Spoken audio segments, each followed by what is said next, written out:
All right, so good evening, everyone. This is Marcus once again talking Trinidad and Tobago football.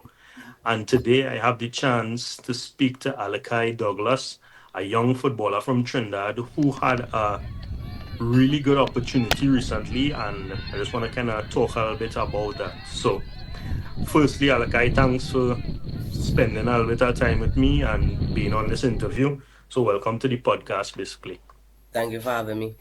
Yeah, man. So tell the viewers a little bit about yourself and where your love and passion for football came from. Well, my name is Allikye, as I said earlier, and Yeah. my love and passion came from I used to play football with my uncle, and then he got an injury, and he never Right. used to play again. So I always wanted to be just like him. So I want to make him proud. Okay. Okay. Okay. Okay. Cool. I like that. I like that. So I have a couple questions here. So just in case every now and again you see me looking down, it's just me referring to my questions, right? Yeah, no So problem. at what age did you start playing football, and who really inspired you as a footballer? I mean, other than your uncle, as you mentioned just now. I started playing around 5, and then COVID stopped. COVID started, and then I just stopped, Right. and I started back like 4 years ago. But what inspired me was Messi and Neymar, watching them play and dribble two players. Right, right, right, right. Okay, okay. Yeah, I guess as a young person, those would be the people that you definitely look up to. I mean, if we speak to people older, we might talk about people like R9 and that kind of thing. But Yeah. I know Messi and Neymar, they know, right? Mm-hmm. So, what's your favorite position? And could you name three players or role models who you admire that play in that same position? Yeah, I play left back. That's my favorite position. And Okay, nice. I really look up to Alejandro Balde from Barcelona, Nuno Right. Mendes from PSG, and Ashley Cole from Chelsea, but he stopped play. Okay, okay, actually cool. Nice man. Yeah. So if you were to, well, you consider those three players, what do you think that you have that you learned from them or is similar to what they or how they played or play? I have the agility and I can slide tackle very good. I can slide tackle very good. Right, right, right, right. Just have to be careful with them cards. I know see Yeah. people like Noah Powder playing that position now and well, he could always get cards very easy. Mm-hmm. So as we're talking a little bit, I really wanted to get into this part of it. There has been a tournament called MIC, the Mediterranean International Cup, which was played in June. And I've heard that you had some special moments and great performances in that game, in those games. In your opinion, how has your game improved since then? Basically, what have you learned from that tournament? And for those who viewing, those who looking, what exactly is that tournament? If you could talk a little bit more about it. Well, what I learned that our way football is it's way quicker than Trinidad football. Like we take too long to get rid of the ball and pass it on. And Right. our way they already know what to do. And the Oh, players so are way they kind of read the football a lot quicker than Trinidad. correct. Okay. And the players are way taller and way bigger than Trinidad players. By far. Serious. So Yeah. you are 15. I think I don't know if we mentioned that at the start. You are 15 right now. No, I'm 16. I just turned 16. 16. Yeah. Okay. Okay. Okay. Okay. So at that point you played in what group in U16 or Yeah. U15? You 16. U16. And you're Yes. saying the guy the guy's way bigger than you. They, it had a person on Santos. He was like 6'8", 6'7", and he was like 16. What? He was huge. Wow. Okay, okay, okay. So you mentioned Santos. Now, so this tournament, is it that you play one game, you play a series of games? What was it? No, you play a series of game. Okay. So And you it had was some, 3 games. No, it was 3 teams in our group, right? including us. So it was 4. And Yeah. we had to play 3, and the first top 2 goes on. And yeah, And how did we do in that group? we didn't do so good. Okay, okay, okay. And I guess that's probably where you would mention that their football IQ and how they read the game is a little bit better than what we have so far. So coming from that, what have you learned that you think to yourself that hey, I need to implement into my football? I need to raise my and pass the ball quicker. I need to, and when I'm off the ball, I have to find my spaces to help my team. Okay, okay. So have you seen, and this is not something that I have written here, but have you seen that speed of play anywhere in Trinidad? Like, have you gone to some little tournaments and see people playing real fast, and you be like, yeah, boy, there's the kind of pace No, or there's the kind of football? No. nah. All right. Okay. Fair. So, reflecting on the tournament, what would you say are some of the key differences between school football, and you kind of mentioned it a little bit just now, between school football in Trinidad and Tobago and international academy tournaments, particularly like we say in terms of preparation, the speed of the game, when you talk about that one, and the recovery. What have you seen as a difference, really? Well, our way they more organized. Everything is just set in place for everybody to do what they have to do and they get it done. And in Trinidad, we had to wait for referees and stuff. So yeah. Okay, yeah. So it's more like you would say some of the off Mm-hmm. the ball issues is what really causing us to suffer a bit more than it really should be. Yeah. Okay. Um, all right. So, in your opinion, now, what do you think we as players, what do you think you as a player need to do to really get yourself scouted or get yourself into a professional football academy? What is the next step for our young players? You being 16, I'm sure there are a lot of 16-year-olds who want to really make it outside. What is the next step, or what do you think we're missing to really have a lot of people moving on to academies? We need to work harder than we're working. I not working as hard as those Brazilians as work. I need to work harder. Okay. And that's something you saw from the Yeah. tournament itself. Yeah. So, I know that you all played one big game, especially I know that's what we mentioned just now. We played Santos, which is a big club in Brazil. Everybody knows about Santos. Um, if you want to share a little bit as to how that went, I don't know if you want to or if you how you feel about that. I mean, in that game, I gave away a penalty.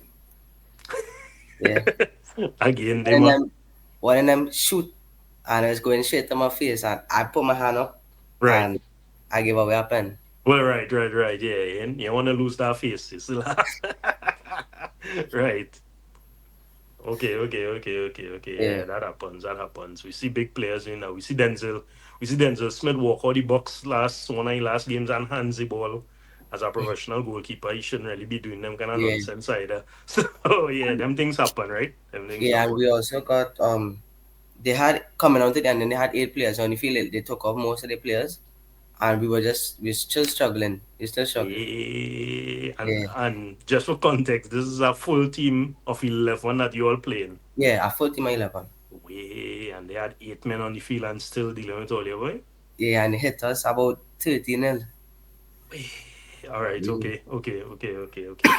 I guess that definitely is an eye-opening experience because plenty times we have people playing football in Trinidad, playing in Intercol, might win Intercol and they feel your stars, but I guess when you go outside it, that is really a dose of reality.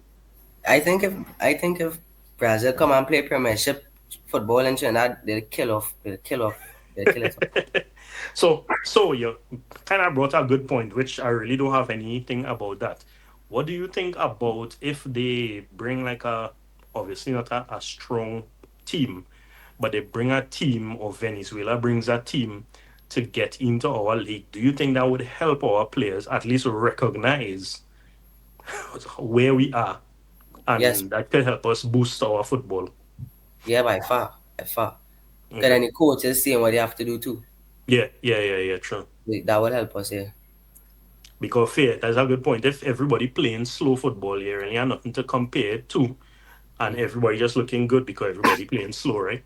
yeah, So hmm, maybe there's something the TTFA could have, or they could have some international tournaments to really get us to open our eyes to see exactly. where we are.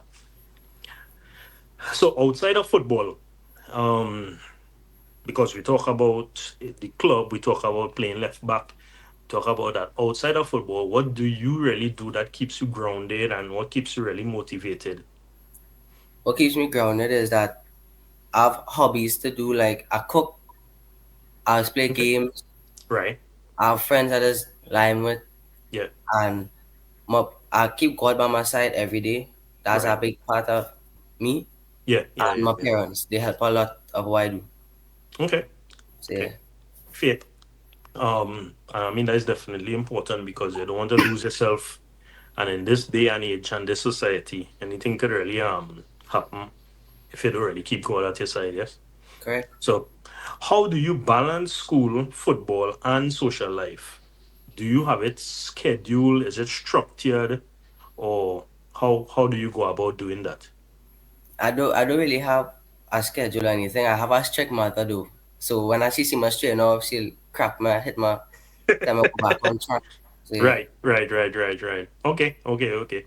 So the reason I asked that is because I've spoken to a couple academy players who well, so one I spoke to for sure is Ade Pamponet. He was playing in Grenada. To one or two other players, and they tell me like when you go to an academy, your whole day is structured. mm-hmm. Like you do two set of trainings for the day, then you in between you get a rest, you have schoolwork to do or you have some kind of work to do in between. So even that is, and I've noticed that that is a mindset change that we have to have in Trinidad also, because we have players who, again, it's not as structured. So when you go across there, you want to make sure that you're prepared for that, that you know that this is where you're getting yourself into. So that's just something that, as we're talking, I remember that. But I think that's a valuable point for all young players. They need to know that once you're going into academy, once you're going into football professionally, everything is structured. And they tell you what to do, they tell you what to eat, they tell you what time to go to bed, that kind of thing. So, Well, yeah, what has been your toughest challenge so far that you've faced in your football journey? my injuries. Oh, you've had a few injuries, several injuries. I have one right now. They think I tear my meniscus. I had to get my MRI. Oh, okay. And this happened like sweat, or this happened in school football, It was pre-season training, or for your and school? yeah, I cut inside. I get Mhm. kicked on my knee, and I turn Oh, okay. So is it and swollen I right now, or could you walk properly? kind of right now I'm limping. Oh, okay. Well, Yeah, hoping speedy recovery for you, and hope you get over that quickly. thank Um. you. And like 2 weeks ago, I was on crutches 'cause I couldn't walk. Oh, okay. Yeah, All right. Well, I guess from then to now, at least you're definitely making strides in the right direction. So, do correct. you work with like a physio or anybody, or is it just your family handling it, or Yeah. how does I, it? w- I work with a physio. One of my friends' mom, Yeah. she helps a lot, and I'm making progress with her. Okay. Well, that's good, man. On your Yeah, road to recovery. So, can you share a moment that you've been most proud of so far in your footballing career? going on a MIC tournament. Going Um, in that tournament, yeah. yeah, doing it for my country, for my friends, family at home, for my uncle. Okay. Okay. So, Yeah, was it televised, or were they able to see it? Because I mean, obviously, not everybody could have go across the. yeah, it was streamed. Oh, nice, man. Well, that's cool. And where do you see yourself in the next 3 to 5 years? You say you're 16 now, so by the age 19, 20, where do you see yourself? I want to see myself playing college football away. College? Yeah, Okay. Cool. Um, this is probably a strange question, but do you have dreams for playing national football? yeah, of Like, course, of okay, course. okay. Because I mean, I've asked people this kind of but not on, not on camera, right? I've Mm-hmm. asked people this once or twice, and they said not the way Trinidad football is being now. So I was like, well, I mean, obviously, hopefully things change and that kind of thing. So that's why I still am asking because I know there's a kind of mixed reaction. Some Mm-hmm. people say yes, some people say no, some people have their reservations about it. But okay, okay, okay, okay. Yeah, but I could also play for America or Canada too. So Oh, okay, okay. So you're eligible for them also yes, yeah, come a through father. parentage. Yeah, Okay, so all right, so yeah, all right, cool. Um, so a young player who's 15 or 16, what would be your advice to them um, to keep them motivated or to let them know that there are avenues out there? What would you tell somebody your age that's really trying to be professional with their football? have God and faith, God and faith, and you gotta work hard. You gotta work hard for it. Yeah, yeah, yeah, yeah. But that's fair because a lot of people, and again, this is something that I've learned while trying to really understand our football. A lot of people expect things to be given to them. Mm-hmm. A lot of people think that, hey, I'm doing good in Trinidad football, so opportunities should come my way. But what I've learned is that you really had to fight for it. You I really had to, I honestly used to think like that, and then I went away and played football, and I was like, wow, no, I can't make it if I doing the same thing. right, right, right, right. Yeah. So that is a big point. Yeah, plenty people just again, your school might be good, but where you really comparing yourself to. And again, I'm not fighting intercall because when I was in Trinidad, I used to love to go and watch intercall games. But Mm-hmm. now, as you seeing football at a different lens, through a different lens, you really realize we have a good bit of way to go still. Yeah, Yeah, we do. We actually do. yeah. Well, I'll get thanks for spending a little bit of time with me, and thanks for being honest because I know a lot of people. Again, if you get beat up to 10-0, 40, you don't really want to speak about that. But Yeah, I it mean, had no shame in it though. yeah, I had no shame in it, cause they was better at the end of the day. They had more work, so. yeah, yeah, yeah, yeah. And you see, honestly, that is what you need. You need to really know where you are Mm-hmm. and know what you need to do. So I mean, yes, at that point in time, it might have be a little bitter, it might have sting a little bit, but then you learn from that. You learn and you move on and you just tell yourself, what do I need to do to get better? And you put those things in place. Mm-hmm. So again, thanks for spending this little bit of time with me, and I know that I'll definitely be looking forward to hearing good things. Mm-hmm. I wish you all the best in your recovery, Thank you. and again, who knows where you could be next year? Who knows what could be the future? So definitely looking forward to hearing good things, and we would always keep in contact. Yeah, So no problem. yeah, so thank you very much.